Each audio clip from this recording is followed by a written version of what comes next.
Okay mga papi, done installation tayo dito sa NMAX version 2 ng 4.8 package. Bali ang inabil po ni Sir, DSK D5 Max. Yan. Yan po natin siya nilagay. Gumamit po tayo dyan ng stainless lead gravel. So ang lobin po nito, white. Yan. High beam, yellow. Tsaka sa switch, ang ginamit nating switch, domino 3-way switch. Dito po natin siya nilagay. Yan, tapos gumamit po tayo ng stainless passing switch. Passing, low beam, passing, high beam, passing. So kahit anong mode, pwede po siya mag-passing.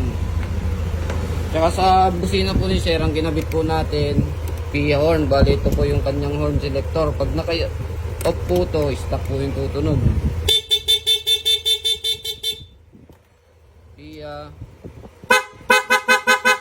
So si Sir, di na po nagpakabit ng combo lights tsaka rapid. Okay, sa mga gusto magabil ng gantong package, pumunta lang po dito sa Scooteristas online shop. Maraming salamat po.